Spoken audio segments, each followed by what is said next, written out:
Hello students, today in this video I will be explaining a lesson from your literature book, that is Unit 5 Section 1, The Green Soldier. So the name is Green Soldier. So what is it? What is the meaning of this? As we know, soldier is a person who protects his country or his countrymen, and green soldier. So what do you mean by green soldier? So as we take the word green, so the image that comes in our mind, that is environment. The word that comes in our mind, that is environment. So here green refers to the environment. So the green soldier means a person who acts like a soldier, and he makes an effort. He makes efforts to protect the environment. So here in this lesson, we will study about a person whose name is Arun Krishnamurthy, who is an environmentalist, and he has done lots of work to protect the environment and to save the environment. So, and this lesson is an interview of Arun Krishnamurthy given to the Ratna Sagar publication. This is a part of that interview. So let's see what, and as it is an interview, so some questions will be asked to Arun, and he will be answering to those questions. So let's see what questions are being asked to him and what answers he gives.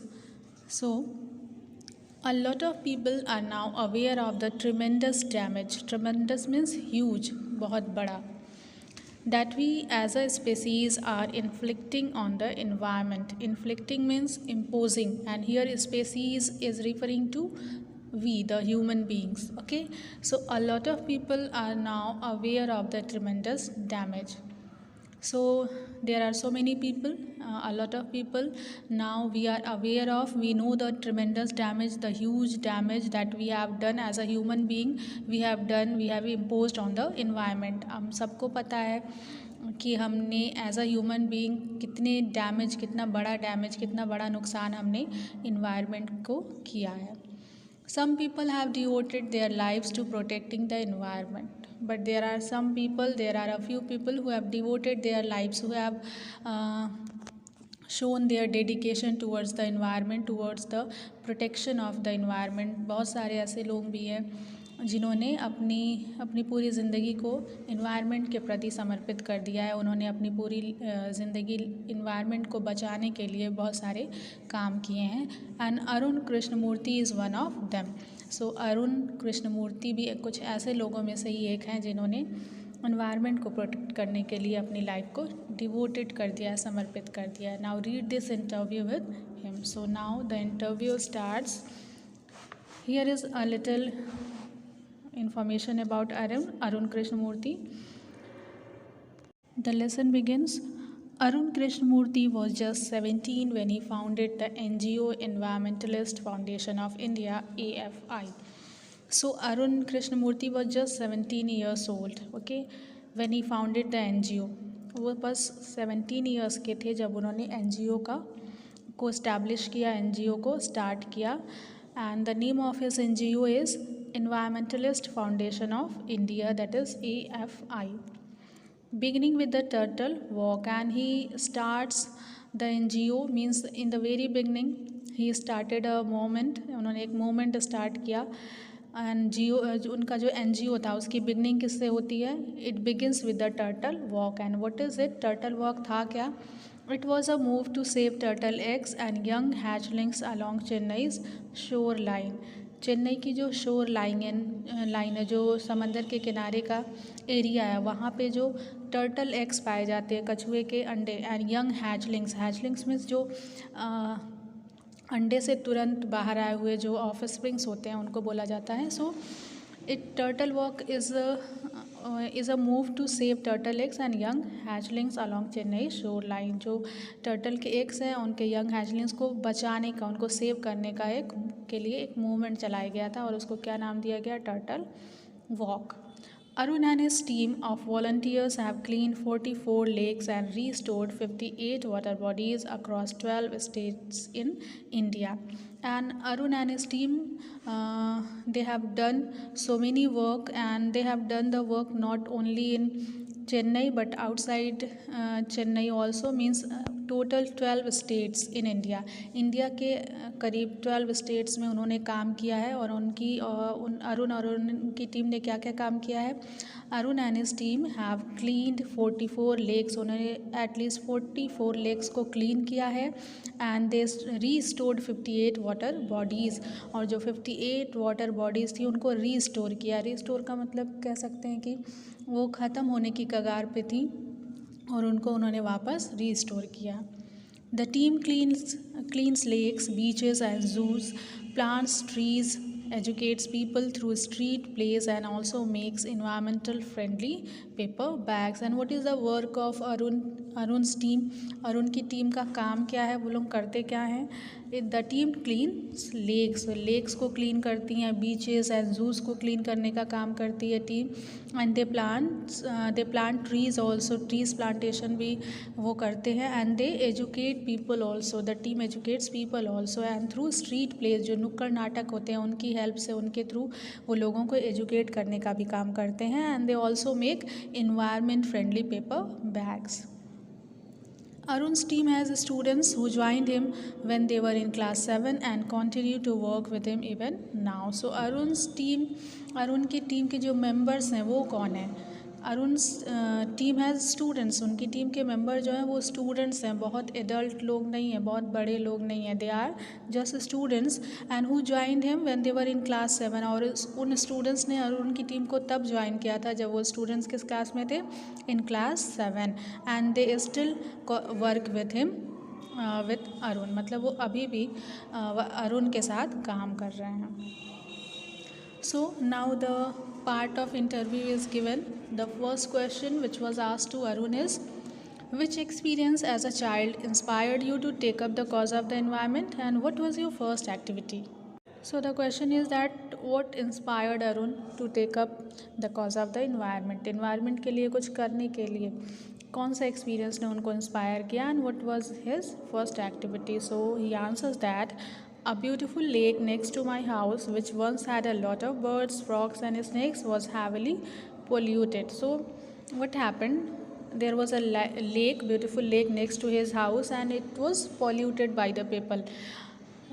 उस lake को लोगों ने क्या कर दिया? बहुत ही pollute कर दिया। और जब पहले उसमें क्या था? When it was clean it had lots of birds, frogs and snacks, but बाद में लोगों ने उसे pollute कर दिया। and it led to the spread of mosquitoes and turned a lovely place into an ugly neighborhood.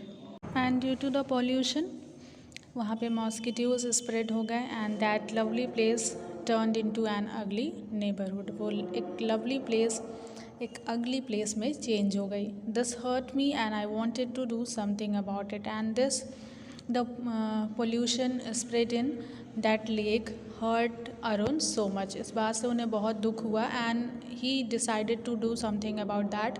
and I got together with a couple of my friends and cleaned a pond right next to my house. and he says that after that उन्होंने अपने कुछ friends को इकट्ठा किया and अपने घर के जो पास में एक पॉन्ड था उसको उन्होंने सबसे पहले क्लीन किया and that was his first activity.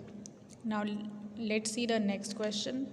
What kind of support did you get from your parents and teachers? Was there any conflict between studying and activism?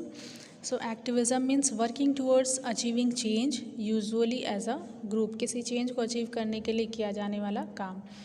So the next question is that what kind of support did he get from his parents and teachers? अपने parents और teachers से उनको कैसा support मिला? and was there any conflict between studying and activism? means studying और activism जो उनका passion था उसके बीच में कोई conflict देखने को मिला, कोई संघर्ष देखने को मिला? So he answers that I have supportive parents who understood that my interest was the environment. and he was very lucky that he has supportive parents. उनके parents जो थे बहुत ही supportive थे. They supported him and they understood that his interest was the environment. उनके parents को उनका interest समझ में आया कि yes he is interested in the environment only and they have never stopped me from doing what I want and he says that मेरे parents ने मुझे वो काम कभी करने से नहीं रोका जो मैं करना चाहता हूँ and on my part I also made sure that I didn't fail my parents in any way और सिर्फ उनके पेरेंट्स ने ही इनका सपोर्ट नहीं किया he also didn't disappoint his parents उन्होंने हमेशा इस तरह की कोशिश की उन्होंने ये श्योर किया कि उनके पेरेंट्स उनसे डिसअपॉइंटेड ना हो I always informed them about everything that I did and took their advice before jumping into action. Means there is a great bonding, a lovely bonding between Arun and his parents. और उनके parents ने भी उनको support किया and Arun also played his responsibility as a son उन्होंने हमेशा अपने काम के बारे में अपने पेरेंट्स को इन्फॉर्म किया and he took his advice also he took their advice also सिर्फ उनको इन्फॉर्म ही नहीं किया बल्कि अपने किसी भी एक्शन को इम्प्लीमेंट करने के लिए उन्होंने अपने पेरेंट्स की एडवाइस भी ली थी I had teachers who taught me how to go about things so now he tells about his teacher the role of his teacher. So his teachers taught him how to go about things. They also taught me humility. उनके teachers ने उनको humility सिखाई, politeness सिखाई, so that I didn't become snobbish or arrogant. Snobbish means thinking that you are better than others because of what you have or do, and arrogant means proud, घमंडी बन जाना. So उनके teachers ने उनको politeness सिखाई, humility सिखाई ताकि उनको अपने आप पे प्राउड ना फील हो, घमंड ना हो और वो ये ना सोचने लगे कि मैं लोगों से बेटर हूँ, लोगों से सुपीरियर हूँ. Start thinking I was a superstar because I was doing this work. और मैं ये ना सोचने लगूँ कि मैं एक सुपरस्टार हूँ क्योंकि मैं इतना बड़ा काम कर रहा हूँ, मैं एनवायरनमेंट के लिए इतना कुछ कर रहा हूँ. तो मेरे अंदर जो सुपीरियॉरिटी कॉम्प्लेक्स है वो ना आए, मेरे अंदर जो एक हम्बलनेस है वो बनी रहे. सो उनके टीचर्स ने उनको ह्यूमिलिटी, डाउन टू अर्थ रहना सिखाया. They taught me to keep learning all the time. I am not an activist, I am an environmentalist. And he says that हमारे टीचर्स ने उनके टीचर्स ने उनको क्या सिखाया कि ऑलवेज लर्न, ओके, हमेशा सीखते रहिए. And he says that he is not an activist. वो एक्टिविटिस्ट नहीं है कि गवर्नमेंट के ख़िलाफ़ वो स्ट्राइक्स करें, प्रोटेस्ट करें and all that. He is an environmentalist. वो इन्वायरमेंटलिस्ट है. He has concerned for the environment. He wants to protect the environment only. The next question is how did your school and college further your interest? Further means help to develop. So how did your school and college means Arun के school और college ने उनके interest को develop करने में किस तरह से हेल्प की. So he answers that both my school and college had plenty of green cover. Green cover means lots of trees and plants. So वो बताते हैं कि उनके स्कूल और कॉलेज दोनों जगह पे क्या था, प्लेंटी ऑफ ग्रीन कवर थे, वहाँ बहुत सारे ट्रीज़ और प्लांट्स थे and both were home to several other life forms. This made me understand their importance, their beauty and why we need to protect them. And जो उनके school और college में जो ग्रीनरी थी, जो प्लांट्स और ट्रीज़ थी, जो अदर लाइफ फॉर्म्स थी, उनको देखकर उनको समझ में आया कि इनकी इम्पॉर्टेंस क्या होती है. ठीक है, ग्रीनरी की इम्पॉर्टेंस क्या होती है, what is their beauty and why we need to protect them, what is the need कि हमें इनको प्रोटेक्ट करने की ज़रूरत क्यों है. ये सब बातें उनको कहाँ से समझ में आई, अपने स्कूल कॉलेज के जो ग्रीन एरियाज़ थे, जो प्लांट्स और ट्रीज़ थे, उनको देखकर इनको ये बात समझ में आई कि हमें क्यों एनवायरनमेंट को प्रोटेक्ट करना चाहिए. These animals are on their own, find their own food and are always active on the move and never lazy. And now he talks about animals that they are on their own. कि animal जो होते हैं वो अपने ऊपर dependent होते हैं. They are not dependent on others. They are independent, they are free, they find their own food, they make their own food. वो खुद अपने फूड बनाते हैं. They are always active and never lazy. It is very inspiring. We have a lot to learn from them and those animals are very inspiring. उनकी जो activities होती हैं, उनकी जो लाइफ स्टाइल होती है, means we can learn from those animals also. They can inspire us and we can learn a lot of things from them, from those animals also. Did you feel any hesitation in quitting a well-paying job and venturing into this full-time? So here well-paying job means एक job जो आपको अच्छी खासी handsome salary दे रही है, and venturing means dare to do something, किसी काम को करने की हिम्मत दिखाना. सो द क्वेश्चन इज़ कि अपनी वेल पेइंग जॉब को क्विट करना और इस इन्वायरमेंटल की फील्ड में आने की हिम्मत दिखाना पूरी तरीके से फुल टाइम, मतलब पूरे तरीके से इस फील्ड में आने में आपको कोई हेजिटेशन महसूस हुई? What were the options you weighed before you arrived at your decision? And before you took any decision, what were the options you considered, you weighed? मतलब इस डिसीज़न पे पहुंचने से पहले आपने कौन कौन से ऑप्शंस थे जिसको कंसीडर किया आपने, कौन से प्लस पॉइंट्स और माइनस पॉइंट्स थे जिसको आपने एनालाइज किया. So it is always easy to decide in favor of what you really love to do. So he answers that it is very easy to decide. मतलब उस बात के बारे में डिसाइड करना बहुत ही आसान हो जाता है जिस काम को आप करना पसंद करते हैं, you love to do. So it gets very easy to take any decision about that thing which you really love to do. कोई काम आपको बहुत पसंद है, you are so interested, you are so keen to do that. So उस के favour में कोई डिसीज़न लेना ऑफ कोर्स बहुत ही आसान हो जाता है. I quit my job at Google, but I still keep in touch with my friends there. He says that I have left my job at Google, but I am still in the contact of my friends who work there. मतलब वहाँ पे काम करने वाले लोगों से अभी भी मेरा contact बना हुआ है. So only my duties at Google have come to an end, not my emotional bond. He says that जो मेरी Google में duties थी उनको मैंने फ़िनिश किया, वो ख़त्म हुई हैं. नॉट माई इमोशनल बॉन्ड मतलब जो मेरा वहाँ पे काम करने वाले लोगों के साथ, जो मेरे कलीग्स के साथ एक इमोशनल बॉन्ड है, जो एक इमोशनल रिलेशन है, आई डिडंट लीव दैट. मैंने उसे क्विट नहीं किया, उसे नहीं छोड़ा है. I understood that I had to leave the job in 2010 or else I would never be daring enough to do. So he says that I had decided to quit my job in 2010 only. 2010 में ही मैंने अपने job को छोड़ने का फ़ैसला ले लिया था, क्योंकि उसके बाद I would never be daring enough to do so. अगर मैं वैसा नहीं करता इन 2010, अगर मैं डिसीज़न नहीं लेता तो फिर मैं कभी भी इतना डेयरिंग नहीं हो पाता, ऐसा कुछ करने के लिए इतनी हिम्मत नहीं दिखा पाता.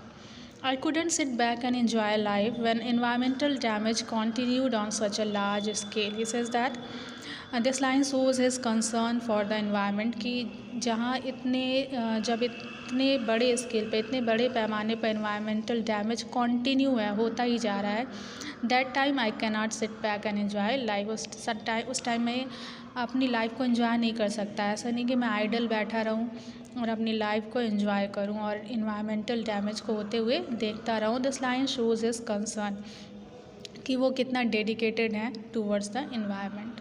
I wanted to do something and that something needed my full attention. And he says that I wanted to do something for the environment, for protecting the environment. मैं अपने environment के लिए कुछ करना चाहता था and that needed full attention. और वो उसके लिए मुझे full attention देने की ज़रूरत थी. It was not possible to do the job as well as do something for the environment also. environment के लिए कुछ करना और job को continue करना, it was not easy, it was not possible, क्योंकि environment के लिए मुझे पूरा attention देने की ज़रूरत थी. So that's why in 2010 I quit the job, I left the job and so I left Google for EFI. और अपने EFI जो उनका NGO, उसके लिए उन्होंने अपनी जो job थी Google पे, he left his well-paying job. So it shows that how much concerned, how much dedicated he is towards the environment. What kind of garbage do people throw into water bodies? How do you deal with the removal of this garbage once you clean the water body? So now the question is कि किस तरह के garbage, किस तरह के कचरे जो है लोग वाटर बॉडीज़ में थ्रो करते हैं, डंप करते हैं. And how do you deal with the removal of this garbage. जो वाटर बॉडी को क्लीन करने के बाद जो गार्बेज कलेक्ट होता है उसको आप कैसे डील करते हैं, उसको कैसे आप डंप करते हैं. So he answers that everything from a diaper to worn-out slippers, we find everything in our lakes. मतलब डाइपर से लेके जो टूटे हुए स्लीपर्स होते हैं वहाँ तक हमको everything means if we find everything in our lakes में आपको हर चीज़ें मिल जाती हैं, हर तरह के कूड़े कचरे देखने को मिल जाते हैं from a diaper to sleepers. And this is so disturbing because it is water and water is the basis of life. And he says that ऐसा ये चीज़ें क्या है, बहुत ही डिस्टर्बिंग है कि लोग एवरीथिंग जो हर चीज़ होती है वो वाटर बॉडीज़ में फेंक देते हैं, क्योंकि वाटर है ये। और वाटर क्या है, water is the basis of life, हमारे जीवन का आधार है। So how can we not care for these water bodies, हम कैसे इनको वाटर बॉडीज़ की केयर नहीं कर सकते। How do the people throw those garbages into the water. We use this garbage for landfill with no or minimal exposure to the outside environment. And he says that वो garbage जो हम water body से निकालते हैं उनका use हम landfill करने के लिए करते हैं, लैंड को फिल करने के लिए। एंड विथ नो और minimal exposure to the outside environment, और इस तरीके से उनका यूज़ किया जाता है कि जो इन्वायरमेंट है, आउटसाइड का इन्वायरमेंट है, उसको कम से कम नुकसान हो। We ensure that the lake and water holding area are free of garbage so that birds, frogs and snakes can live in peace. And after that we ensure, मतलब वो लोग ये मेक श्योर भी करते हैं कि जो लेक है एंड वाटर होल्डिंग एरिया है वो किससे फ्री हो, गार्बेजेस से फ्री हो, so that birds, frogs and snacks, इस तरह के जो एनिमल्स हैं, they can live in peace, वो आराम से शांति से उन वाटर बॉडीज़ में रह सकें।